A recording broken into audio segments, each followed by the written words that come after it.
Welcome to Minutes with Mango, Life in Motion. I'm your host, Johnny Mango.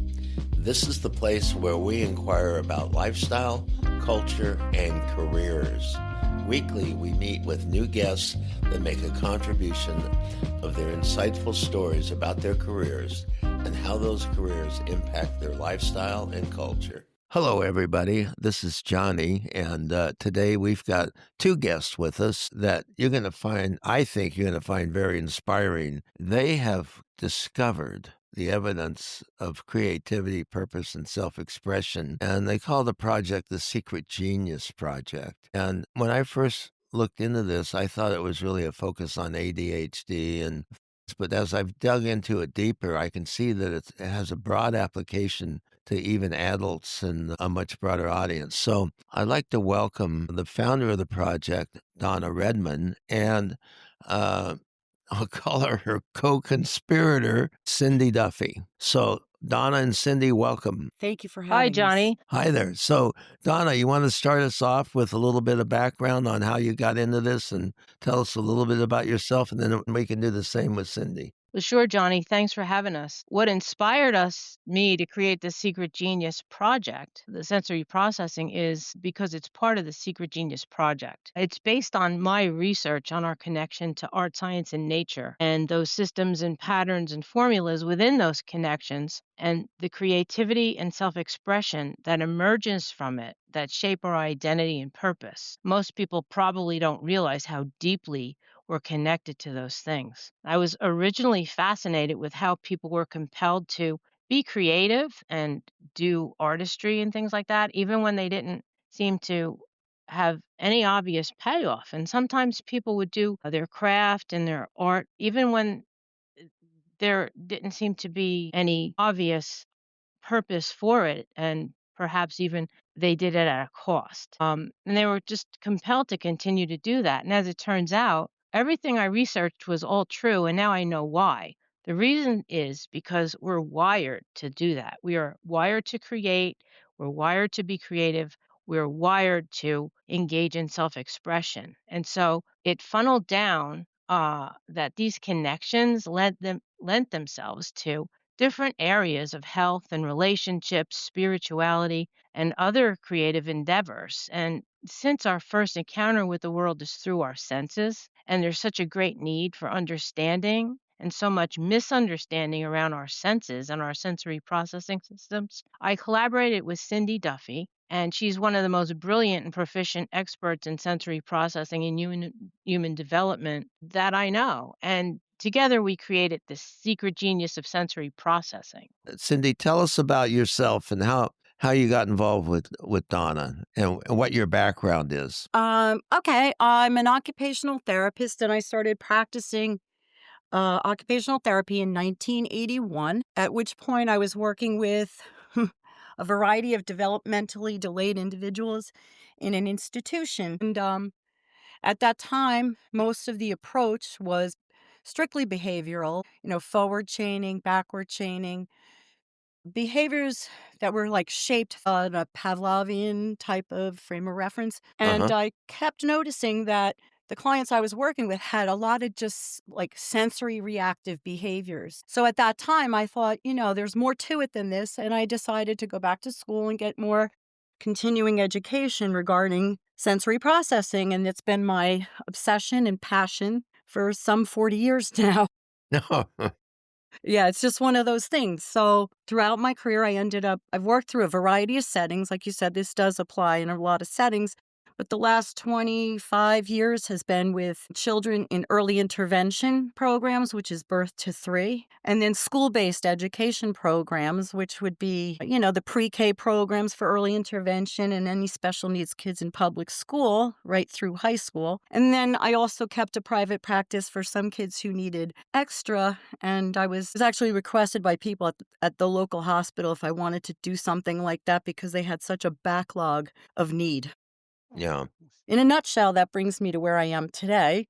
And I met Donna, and what we were doing was discussing all of the sensory information and facts about it. I was telling her about what sensory processing is and the whole intervention approach to senses and behavior and things like that. And she was talking about secret genius project, like, people's secret genius and what makes them tick. And I told her, it's funny, I always tell parents and people I work with, teachers, we always focus on the negative things, like what the child doesn't do. But when I've worked with them, as a sidebar note, these kids seem to have gifts and talents in areas that are their passion, and it doesn't seem to get focused on much. So Uh-huh. my practice, I just started focusing on the things they were good at as well, and tried to build in the skills they needed to develop through their passions and interests, whether it was art or being outside or a sport. Like whatever fit their groove, I tried to fit my treatments into their interests and passions. So I was building both at the same time. Yeah. Boy, that sounds like an interesting message to parents that pay attention to your kid and where their interests lie and help them develop it, which will help them grow. I'm kind of hearing you say that, Cindy, that instead of the reverse of, well, I want you to be a lawyer, go be a lawyer. Right. But I love to Right. paint. I love to paint, Dad. And you hear that. You hear that a lot. And then you Uh-huh. have people who did that, and 10 years in, they're changing their career. Yeah. So you guys, tell me, how did who can benefit the most from the Secret Genius project? Is it adults, children, everybody? Who can benefit from your program? Well, everybody can. Okay.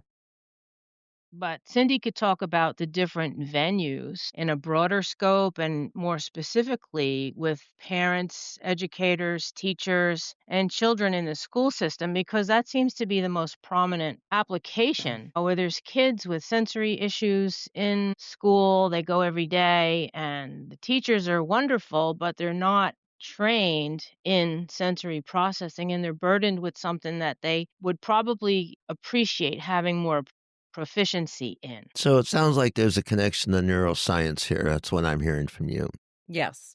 So what does neuroscience tell us about the connection between our senses and emotional well-being? Well, let me just say this. The way the program has been set forth on the website is a training, and what it teaches is the whole theory of sensory processing. It's a theory that was developed by Jean Ayres, who is an OT back in the 50s, like mid 50s, and it's been refined and developed and worked on. And now, particularly with the advances in neuroscience and ways to measure things, there's been more empirical data with regards to how our brain works in response to sensory input. So, on a neuroscience level, there is also a component of that, a piece of sensory information that comes in through the nervous system that is called the interoception system, which is the internal workings of the body. So, it's what tells you, you're hungry. It tells you you need to use the restroom. It also is part of the system that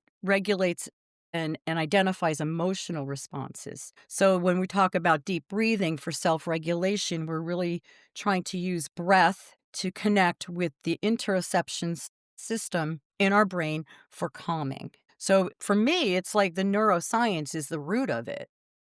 And I think that how we respond to someone, particularly for me in the last 25 years, it's been children, but how we respond to their nervous system's response to stimulation can create a sense of emotional stability for the person. They feel understood. So if someone's behavior is telling us they're stressed out, but we're telling them, calm down, sit down, whatever, we're actually kind of chaining them up to such an extent that they become worse. Sometimes the behavior is even Right. worse. When we understand what the behavior is telling us, which is what a whole sensory evaluation would do, you can meet the needs at the moment, in the moment, and actually like work through it, past it, over it, and continue to develop the skill in it.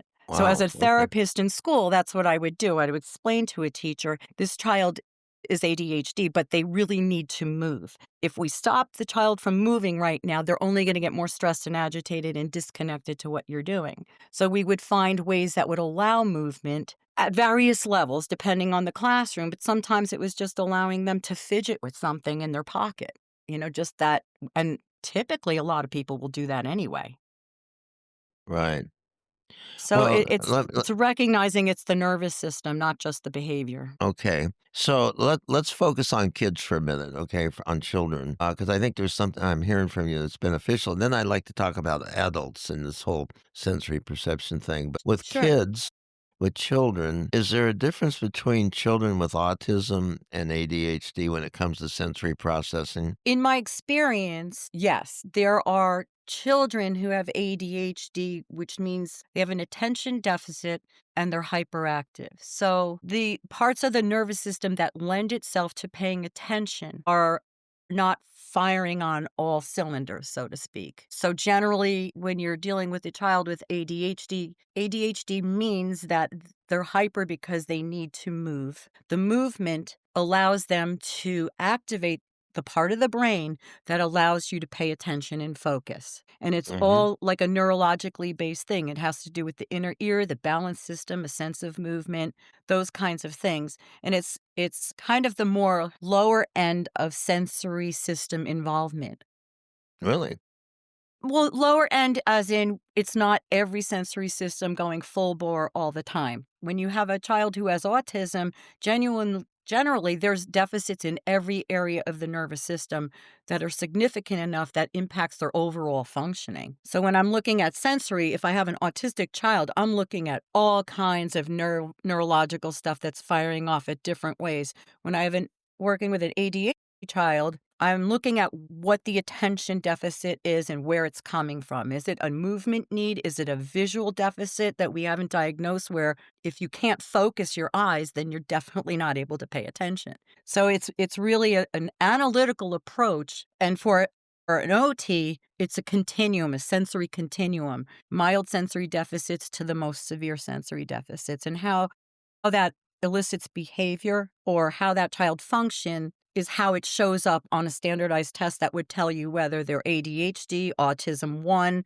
more severe autism diagnoses with other things attached to it. For my experience is that the more sensory impairments you have, the more diagnostic deficits you're going to see down the line. You know, the one word that I hear when I'm introduced to people in different settings, face to face, and their children are around, sometimes I hear this word, well, my kid's on the spectrum, or that kid's on the spectrum. What does that mean anyway? What's the spectrum? Well, it's kind of when they refer to that, they're referring to that continuum I was saying. Okay, They fall somewhere on that line of, for me, it's sensory components, but then there's also little behavioral things that come with it. So it's like a rainbow spectrum, so to right, speak. So it's where you land is going to be where your diagnosis might come from. right. And how is when you're looking at sensory processing, how is that measured? Is that measured through a test? Is it measured with brain waves? How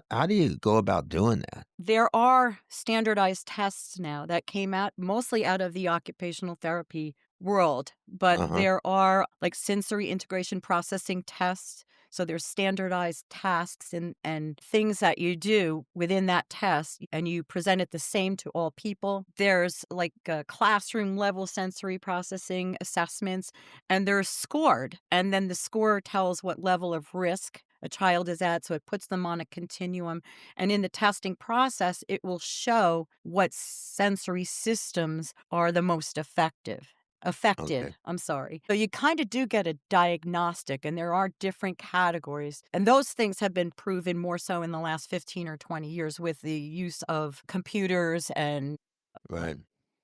neurological responses Right. on a computer with biorhythms and stuff. It shows that it's a real thing. So I'm trying to understand a little bit, but so if I had a kid that was diagnosed on this spectrum, is there a way to improve their performance, or is this something that they have to live with? Yes, you can improve their performance. And that has been my purpose in my career. And in my career teaching parents this sensory processing information allows them to parent with those principles and concepts in mind, so that rather than, let's say you have a child who's autistic who doesn't want to eat something, if you understand why they're not eating it, you can work with that rather than the old-fashioned sit at the table and you'll eat until it's gone, Yeah. or assuming they're just resisting and being difficult. It might be that the smell of what you're giving them or the texture of what you're giving them is actually causing them to gag. Yeah. Yeah. Interesting. Yeah, so working and in my experience, I literally have worked with children. I've started working with them at 2 and 3 and 5 and 7, and some of them are actually like Facebook friends now, and they're functioning very well in society. Really? Yeah, Okay. and it's not just the OT sensory piece, it's a team together working, and a big part of the team is the parent. Yeah.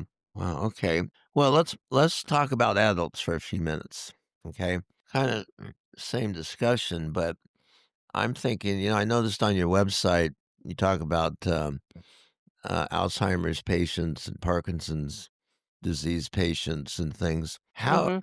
how are those folks affected, and what can be done for them? Can they be measured too, or how do you guys get involved with that? Well, it is part of the, overall research that I had done that, I, researched the neurology of aesthetics, a newer discipline, and it's coined neuroaesthetics, and that was, it came about around 1999 into early the 2000s, where we were able to suddenly measure neurons firing in the brain when someone sees something beautiful. And now we have finite information that connects the two things together. Hospitals are bringing nature inside to promote healing because those sensory cues support the body in its natural systems, the way it functions, and it all works together. That's the art, science, and nature connection. In one incident, I read about a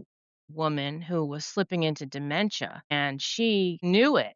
And she was in an art therapy course class, and she had painted a window and had big streaks of yellow, orange, and red coming out of the window. And the poignant piece of that was she entitled it "Leave the Light On for Me." So that's what happens with Alzheimer's patients. They're bringing it's a more holistic principle. The concept is being applied to more holistic avenues besides just kids in school or children. It applies to Parkinson's disease, where the neuroaesthetics indicate that when people hear music, they can stop tremoring from Parkinson's. Really? Yeah, that's true. So the pivotal moment is when I heard that they were bringing Alzheimer's patients to be in front of great art, where prior to that, they were not able to have much recall. When they're in front of great art, they suddenly are able to recall their past and talk about it. I thought that was such a stunning thing that it led to all those other incidents that I just mentioned. Right. So creating and experiencing art and nature are two sides of the same coin. And so that is why we can interchange the terminology about sensory processing with kids in school who are fidgeting, with an Alzheimer's patient who isn't able to recall anything and suddenly is, and how we incorporate art and science and nature all together. That reminds me of a son who's a professional musician, and he uh he was working with somebody out in Arizona. It was a older gentleman, a jazz singer who had a stroke and had trouble verbalizing. But this guy who had the stroke could sing all the songs that he knew Yes. clearly. Mhm. And I was fascinated by that, how somebody could have trouble speaking, but could sing the songs that they had been taught. Um, anyway, I just find that I don't know if there's any connection, but how does art and nature work together to support sensory regulation? How does that work? Well, Cindy, do you want to take that? Mhm. That is a big question, right? There's a lot you can answer to that. But when you think about even just the different therapies that people are involved in nowadays, there's art therapy, there's music therapy, horticulture therapy. All these therapies have been developed from the understanding that having contact with a medium of some kind. Some people paint, some people use clay. The soil, the art of horticulture, listen to me, but having soil for planting and getting your hands in the dirt. These are things that people would kind of naturally gravitate to based on their interest. And when they perform things that they're interested in that give them joy, that is part of self-regulation. Yeah. Let So me just also add too that, the nature, being out in nature is like being in a living work of art. We have things out in nature that have the golden ratio, the colors, the sensory things, and everything out in the world is filtered and interpreted through our senses to get into us. So the sensory system is a critical element in experiencing our lives and experiencing the world. So when a person is out in nature, there's leaves and different temperatures and elements like sand and wind and fire and these things, they all affect us. It's it usually goes through it's usually processed through the limbic system, which, is more related to the senses than the cognitive piece of it. Am I right? absolutely. You're Yeah. you're right. So That's what it's all about. right. So this is the critical element as to why creating art, experiencing art, engaging in self expression, and our compilation to express ourselves is part of our system. It is not something that we could dabble in the periphery of life. It should be in the center of our lives because it is part of our identity and we're connected and wired directly into those connections of art, science, and nature. And that's why the common denominator between children in school and an Alzheimer's patient or someone with Parkinson's is the sensory system. And all these outside environmental influences through the study of neuroaesthetics explains to us what the core thing that is that's happening. When it appears to be 100 different things, it boils down to just a few critical elements. Really? So sensory is really a key thing. I think a lot of people overlook that.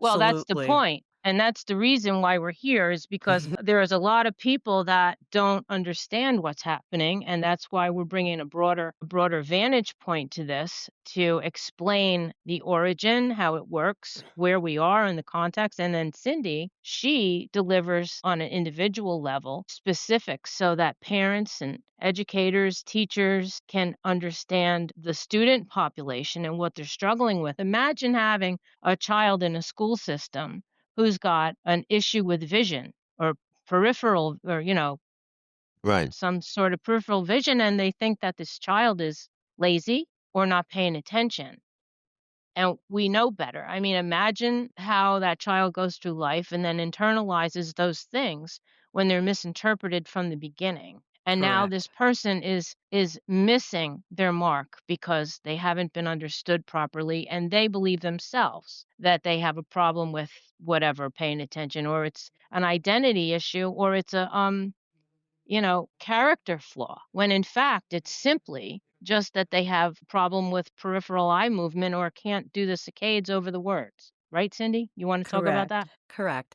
That is a big part of the role of an occupational therapist in a school setting if they are like a sensory focused therapist. I One of the biggest things that I do in a school is immediately look at vision because a child can be sent to an optometrist who says, "Yeah, there's 20/20 vision, they don't need glasses," or "Yeah, there's a vision problem, here's some glasses," and it becomes, well, people say, "Well, he doesn't have an eye problem, the doctor said he didn't," or "He has an eye problem, but they gave him glasses, he should be fine." That part of vision and eyesight, that's eyesight.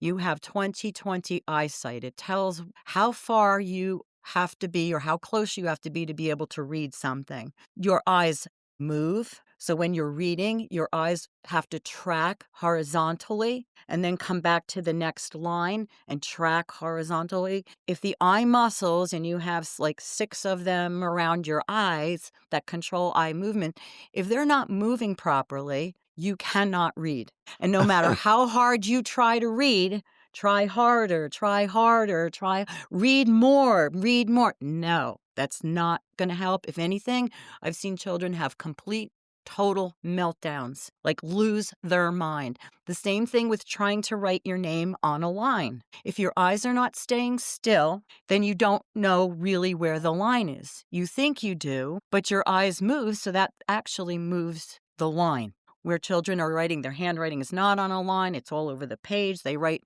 one letter on top of the other. To me, in a classroom, that's a symptom of a vision deficit, and I often would tell parents they need to get a functional optometrist. They call them behavioral optometrists, developmental optometrists, a person who studies the eye movement and how the eyes are actually functioning. And with that, is a life changer. It can be a life changer for kids. And And that's those are just the kids. eyes. And one, last tally, there was like 1 in 25 walk around undiagnosed with this issue. So I have to tell you, I'll tell you a personal story, and I'm not a kid anymore, you guys. What? But no, I'm not. And I just was discovered that I had a muscle issue in my eye Wow. that the doctor said was probably undiagnosed all through my life, and they went in and fixed it. They had to tighten the muscles. They go in, whatever that's called. Mostly happens with little kids where they got crossed eyes and stuff like that. And I had that done. And then ironically, after I had that done, I had all kinds of balance issues. Yes, I was just And what was fascinating to me, I was really struggling. I finally took, my doctor had sent me a therapist, a physical therapist for the balance. And I got frustrated and I said, this isn't working. He says, well, I know there's one physical therapy operation where we live that just focuses on balance. He says, I'm going to send you there. I said, great. Took me 2 months to get in. They did extreme diagnosis. I mean, I couldn't believe all the stuff they put me through. And they finally said, well, you have a connection between your inner ear and your vision that you've created a reflex that's throwing your balance off. Yes. And it's ventricular ocular reflex is what it's called. Yes. Okay. And the exercises were simple. I could do them at home and it corrected it. And I was fascinated by the whole thing. And that you're kind of sneaking up on that. That's Not that only whole... sneaking up, you just landed smack dab in the middle.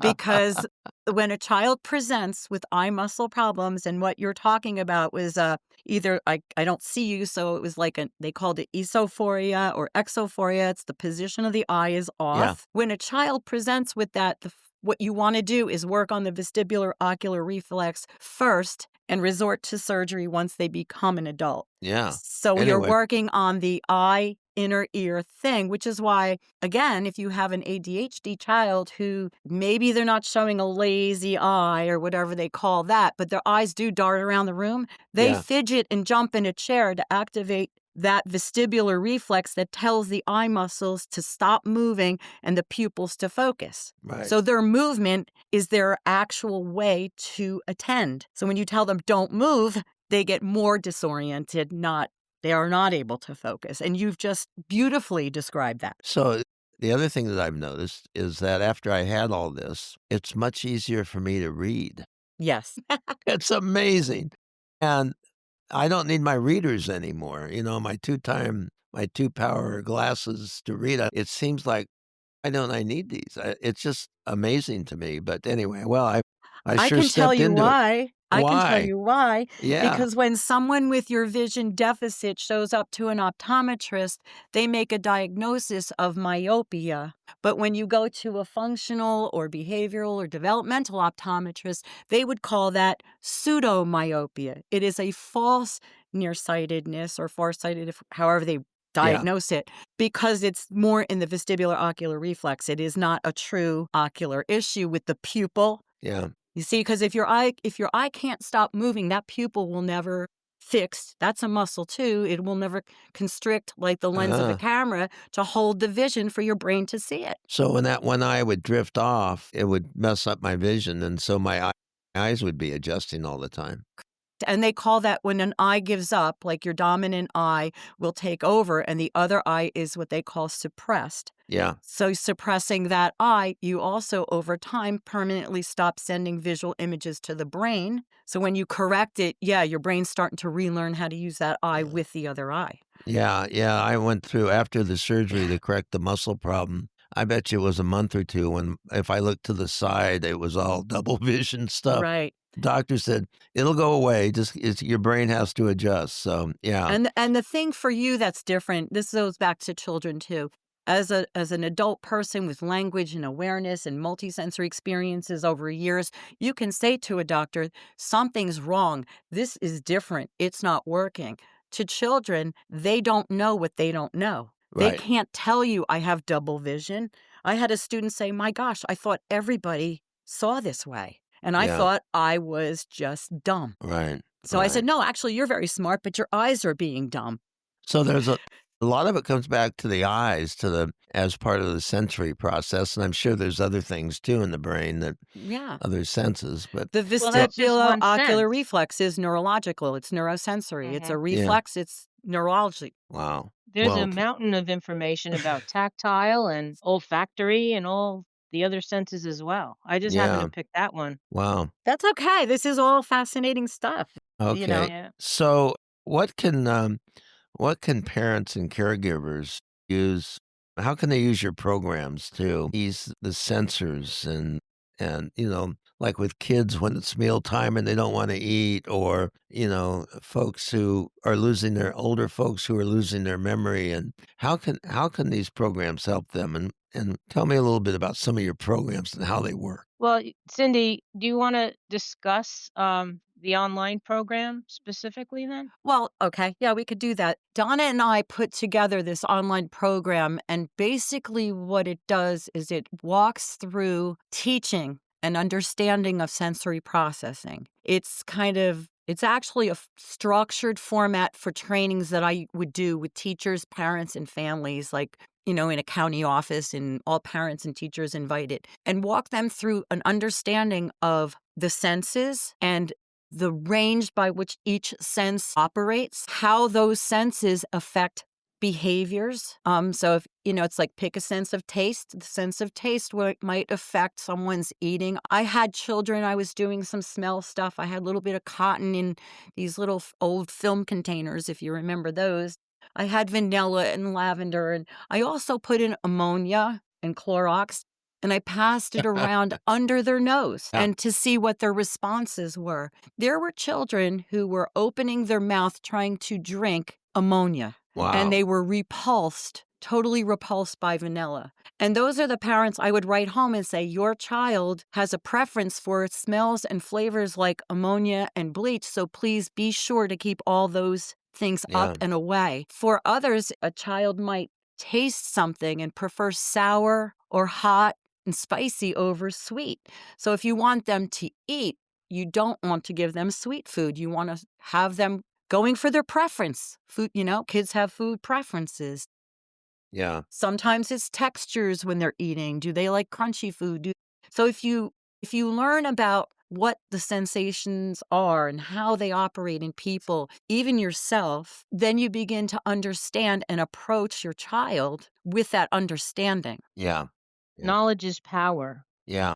So if everybody's informed about what's actually going on, the child has a better outcome. The relationship with the parents and the parent with the child is strengthened, and the parent can be an advocate for the child going through a school system with their understanding of the needs of the child so they can support their needs, accentuate their strengths. And that's where the secret genius comes in because Cindy has many stories that show Y- how a child would have a deficit and they were being held back until it was understood what the problem was. And then the kid ended up, passing with flying colors. Yeah. So can you share a success story about a child or a family or that Yeah, experience transformation like this? I have one of my most favorite, and, that was a little boy who I met him, I guess he was around 8 years old.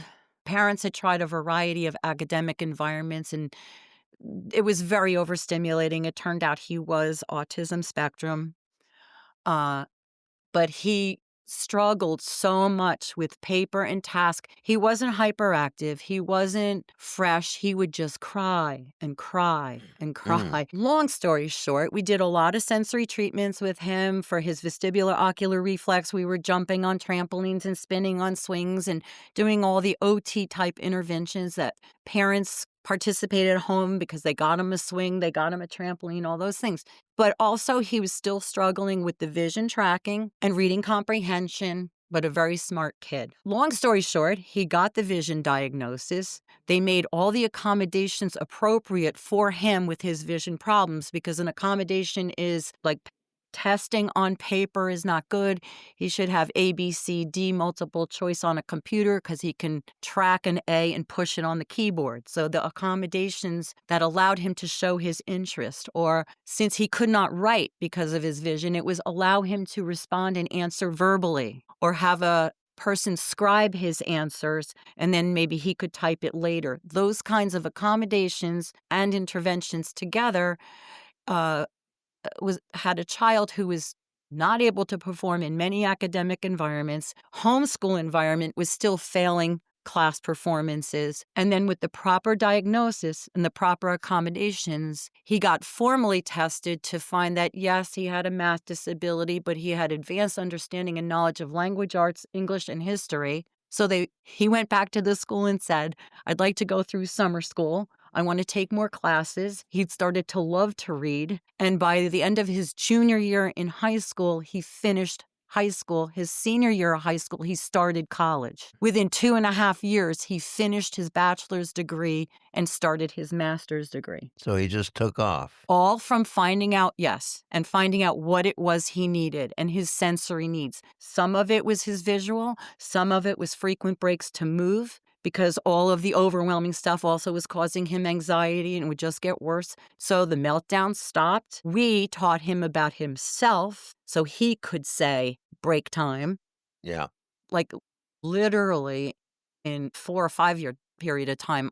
I'm amazed. He is now like a master's degree college graduate, and he was going to be held back for the third time his sophomore year in high school because there were no accommodations to meet the needs of his sensory diagnostics. Wow. That's amazing. Yeah, Well, really thank you for amazing. sharing that story. So, you guys, how does somebody find you? If somebody hears about you, somebody hears this podcast and they go, "Wow, I've got a kid that might need help," or I have a parent that is losing their memory or dealing with Parkinson's," and how can they find you? We have a website. It's called thesecretgeniusproject.com. Uh-huh. And on the website, on the home page, there's a quick start guide that people could get for free that gives a little bit of information about sensory processing. If they go to that website, they can find it there and they'll be notified when the product launch will be that we plan to do soon. Okay. All right. So you say you're gonna have a product launch? Is that what I heard you say? Yeah, we haven't launched the program yet, but we will be. Okay. It is the secret genius of sensory processing. Cindy teaches the entire course about Okay. what she just discussed about Okay. understanding the senses, Okay. each one of them, and how to identify what you're looking at. And it's a very good launch point for anyone who has a child in school, who is a parent, who is an educator or a teacher that needs to have some insight as to what they're dealing with. And it helps them go on offense and be able to help control the circumstances so that there's a best outcome for themselves and for the child involved so that everybody could have a win-win. Okay, cool. All right. Well, I want to thank you guys for joining me today. And, well, Donna and Cindy, I really appreciate you stopping by today to share with us the whole Secret Genius project. I found it personally insightful, and I hope some of our listeners do too. So thanks for stopping by. Well, Thank you. thank you, Johnny. I appreciate you having us, and I hope that our insights could be useful and interesting and helpful to your audience. All right. And Cindy, Likewise, Cindy? I'm very grateful to have the opportunity to share this information with you. well, thank you both. And maybe we'll have you on again because there's a lot of material here. There sure is. All right. Thanks again. You have been listening to Minutes with Mango, Life in Motion.